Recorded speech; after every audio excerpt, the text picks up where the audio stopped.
सात संगत जी प्रेम से बोलिए धन निरंकार जी।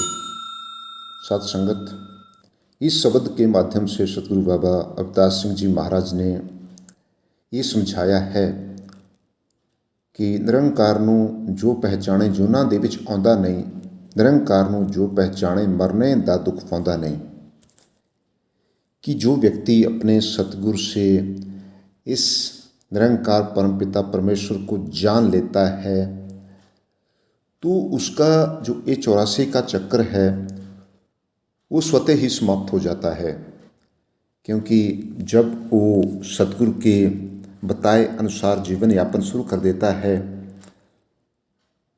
तो फिर उसके जीवन में निखार आता है।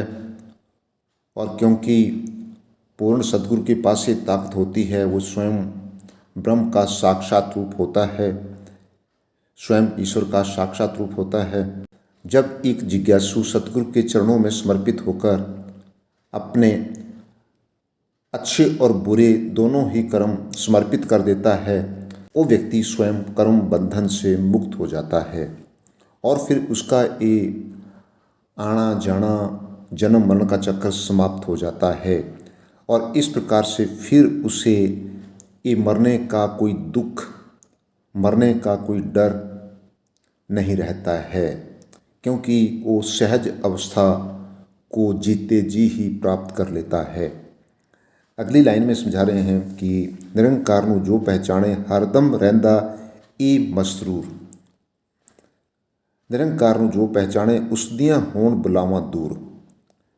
तो यहाँ सच्चे पातशाह समझा रहे हैं कि जो परमपिता परमेश्वर से जुड़ जाता है, परमपिता परमेश्वर के गुणों को प्राप्त करना शुरू कर देता है, तो फिर वो हर वक्त मसरूर यानी कि आनंदित यानी कि जॉयफुल रहता है।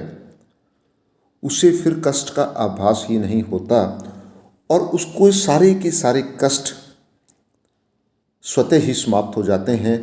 भले ही वो फिर कितना भी उसे कोई कष्ट दे, लेकिन क्योंकि वो शरीर से ऊपर उठ जाता है, उसके मन की अवस्था बदल जाती है, इसलिए उसे कष्ट महसूस नहीं होते।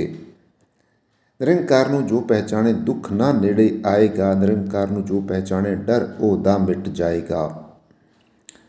अगली लाइन में समझा रहे हैं कि जो इस परमपिता परमेश्वर से एकमिक हो जाता है तो फिर उससे ये दुख दरिद्र दूर हो जाते हैं और फिर उसका डर सारे का सारा समाप्त हो जाता है। क्योंकि अब उसे पता चल जाता है कि मैंने इस शरीर को छोड़ने के बाद जाना कहाँ है।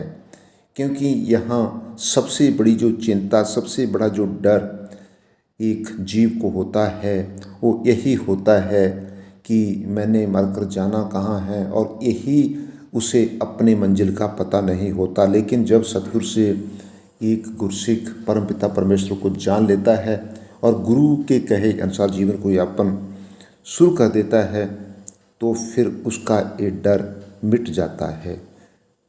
छड़ दइए जे मान सियाणप फिर हरि दा रंग मिले।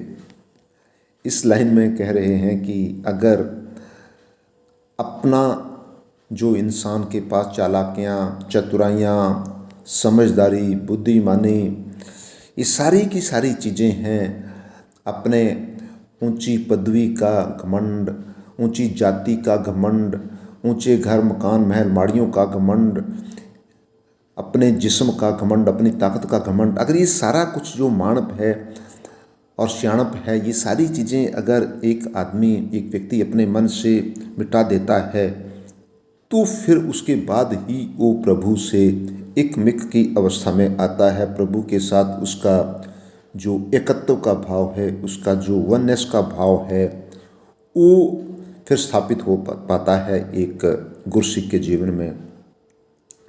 और आगे कह रहे हैं कि अवतार हुए पहचान प्रभु दी जे साधु दा संग मिले। यहाँ बहुत ही ध्यान देने वाली बात है कि अब ये प्रभु की पहचान कैसे होगी।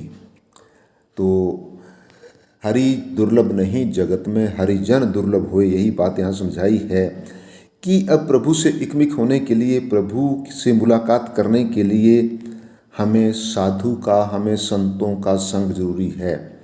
जो जान चुके हैं उनका संग जरूरी है, क्योंकि हरि दुर्लभ नहीं जगत में। जो कहा है कि प्रभु तो क्योंकि सर्वव्यापक है, हर वक्त हर जगह मौजूद है। अगर कुछ मुश्किल है तो कोई ऐसा व्यक्ति तलाश करना जो इस परमपिता परमेश्वर को जानता हो, जो अपने आने जाने के चक्कर को समाप्त कर चुका हो। ऐसा कोई व्यक्ति मिले, और ये तब मिलता है जब हम संतों का संग करते हैं। तो यही लाइनें हमारे जीवन को निखारने के लिए ये समझा रही है। प्रेम से कहना, धन निरंकार जी।